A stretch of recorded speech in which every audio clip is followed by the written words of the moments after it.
হরে কৃষ্ণ হরে রাম। তোমাদের শতকোটি প্রণাম, তোমার ভক্তদেরও আমার শতকোটি প্রণাম। আমার কি বলবো দুঃখের কথা। আমার তো দুঃখের কথা সবসময় বলতে থাকি, তারপরেও আরও দুঃখ কত মানুষের আছে। তখন ভাবি, হে ভগবান, সবাইকে এরকম দুঃখ কেন দাও? সবাইকে দাও না, তুমি কাউকে কাউকে দাও। যারা দুঃখে আছে তাদেরই দুঃখী বানাও। আমার একজন আত্মীয়, তাকে আর কি তার গল্প বলছি। তার দুটো সন্তান, একটা ছেলে একটা মেয়ে। মেয়েটা বড়, ছেলেটা ছোট। তাই মেয়েটার বিয়ে হয়ে গেছে মানে সে নিজে ইচ্ছা করেই মানে কারোর সঙ্গে লাভ করে বিয়ে করেছে। আর ছেলেটা একটা কাজে গেছে। ছেলেটাকে বাবা মা মানে একটু মানে কাজকর্ম করে খেটে খুটে খায়, তো তাই আর কি সন্তানদের উপরে যখনই মানে একটু রাগ হয় তখন অনেকেই বকাঝকা করে। তাই ও আর কি বিয়ে পড়তে পড়তেই মানে কাজে রাগ করে অন্য বন্ধুদের সঙ্গে যোগাযোগ করে কাজে চলে গেছে। এখন সে কাজেই আছে, খুব ভালো আছে। কিন্তু মানে ছোট বয়সে তো বিয়ে পড়তে পড়তে কতটুকু, আর 18 বছর পুরো হয়নি তখনই চলে গেছে, অল্প কদিন বাকি ছিল। তারপরে এখন বাবাতে খুব খুশি যে ছেলে টাকা ইনকাম করছে, কিন্তু কত টাকাই বা পায়, অল্প কিছুই পায় প্রথম প্রথম। তাই আর কি তার টাকায় মানে সে চায় এখন আমি বসে খাবো। বয়স হয়নি তবুও সে চায় আমি বসে খাবো। তা ছেলে এখন টাকা দেখ। আর তখন ছেলেকে চোখে দেখতে পারিনি, তখন সেই রাগেই অভিমানে সে কাজে চলে যায়। তাই এখন মানে সে এর মধ্যে এসছিল, 2 বছর পরে এসে তারপরে সেই বাবাতে কত রকম প্ল্যান করছে ছেলের সঙ্গে। তারপরে প্ল্যান করতে করতে তারপরে তো ছেলে মানে বুঝতে পেরেছে যে বাবা আমার সঙ্গে এরকম করছে কেন। তারপরে ওর মার সঙ্গে একদিন অশান্তি করে মাকে মানে কাটতে গেছে। তাও দেখেছে ও ছেলে, দেখে খুব মানে বাবার পরে রেগে গেছে, কিন্তু বলেনি কিছু। বলছে আমার মনেই আছে আমি কি করব। তা বাবা এরকম করছে তখন ওর বাবা বলছে যে আমি বাড়িতে তোদের জায়গা দেবো না, এই করবো না, এসব বলছে ঠিক আছে, আমি দিতে হবে না, আমি কাজ করে যদি পারি কোনো দিন বাড়ি বানাতে তো বানাবো, না হলে এরকম কাজ করেই যাব। তখন ওর মা বলছে ঠিক আছে। মানে এবার সরকারি ঘর আসলে বলছে যে তাহলে মা তুমি ঘর বানাও এক পাশে, সে থাকবে না, আমাদের থাকতে দেবে, না দেয় না দেবে, বাবা যা খুশি তাই করবে। তখন আর কি মানে এখন বলছে ঘর বানাবে, ঘর এসে গেছে, ঘর বানাবে, তাই আর কি সেই প্ল্যান করছে। তা এই মানুষের বাবা মাও, ভগবান তো মানে সবাইকে ভালোবাসে আবার দুঃখ দেয়। তাহলে বাবা মা হয়ে তারা যদি এরকম করে তাহলে ভগবান তো করতেই পারে না। তাই ভগবানও সবার উপরে এরকম করে। ওই যে একটা কাক আসে, দেখো কা কা করে ডাকছে আমাকে, এবার ওকে খেতে দিতে হবে।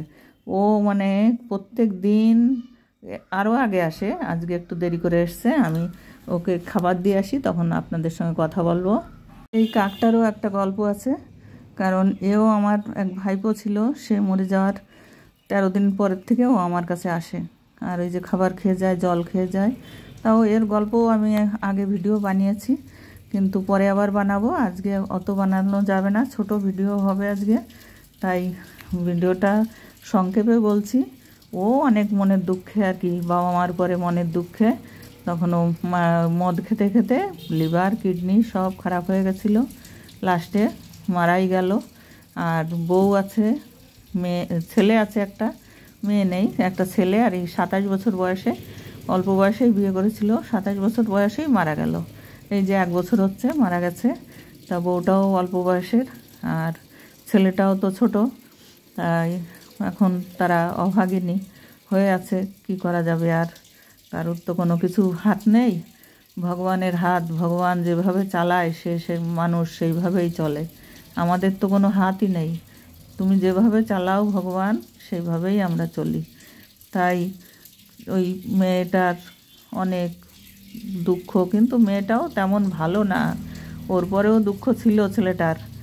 তাই আর কি অত কথা বলে আর সময় নষ্ট না করে বলছি, তুমি সবাইকে ভালো রাস্তায় চালনা করো, যাতে সবাই ভালো রাস্তায় চলে। তাহলে মানুষ দুঃখ কষ্ট থেকে একটু তো রেহাই পাবে। কিন্তু দুঃখ কষ্ট রেহাই পাওয়ার তো নিজেরও উপরে কিছুটা করে, শুধু তোমার উপরে ছাড়লে হবে না, ভগবানের দোষ দিলেও হবে না। কারণ মানুষ তো নিজের পায়ে নিজে কুড়োল মারে, সে যদি ভাবতো যে আমি যখন বিয়ে করেছি নিজ ইচ্ছা করে, তাহলে আমার সংসারটাও আমি করি, বাবা মার উপরে নির্ভর করব কেন? তাহলে আমার নিজের উপরে নিজের নির্ভর করতে হবে, আমার নিজের ক্ষমতায় আমার দাঁড়াতে হবে, সেটা ভাবতে পারতো। ভেবে সে নিজের জীবনটা মানে এরকম করে নষ্ট না করে নিজের মানে করতে পারতো যে আমার একটা ছেলে হয়েছে, আমার বউ আছে, তাদের আমি মানে দেখতে হবে। তাই সেই পথ দেখি আমি, বাবা মার দিকে না তাকিয়ে, বরং বাবা মাকেও তারাও তো চায় যে ছেলে আমাকে দেখুক, কিন্তু সেটা না বুঝে সে উল্টোটা বুঝে তারপরে সে নিজের জীবনটাই ধ্বংস করে দিল। হরে কৃষ্ণ, রাধে রাধে। আমার ভিডিওটা দেখে যদি ভালো লাগে তাহলে লাইক, শেয়ার, সাবস্ক্রাইব যেন করে দেয় তোমার ভক্তরা, তাদের কাছে আমার অনুরোধ। কারণ ভক্তদের ছাড়া তো ভগবানও অসহায়, আর তোমার ভক্তরাও অসহায়। তাই বলছি যে হরে কৃষ্ণ, হরে রাম, শতকোটি প্রণাম, নমস্কার নমস্কার নমস্কার। হে ভগবান, তুমি সবাইকে ভালো রেখো, তোমার ভক্তদের সবাইকে ভালো রেখো, আমারও ভালো রেখো, আমার মনের ইচ্ছাটা পূরণ করো। আমি আজকেও অনেক সময় বসে বসে কেঁদেছি, কারণ আমারও অনেক দুঃখ, আর সে দুঃখটা তুমি একমাত্র জানো। তাই সেই দুঃখটা পূরণ করো, নাহলে আমার দুঃখের মানে কি বলবো, সে কাহিনী আর বলে আর বড় করার মানে পারছি না। আবার পরে শোনাবো, কালকেও বানিয়েছি, সব ভিডিওতেই একটু না একটু আমি সেটা মানে বলি। তাই কারণ আমার মানে মনে ধরে না, তখন কি করব, আমি কিছু খুঁজে পাই না, তখন এই ভিডিওতে বলি। আর যাতে সবাই শুনুক, একটু আশীর্বাদ দিক, আর তুমিও একটু আশীর্বাদ করো। হরে কৃষ্ণ, হরে রাম, নমস্কার নমস্কার।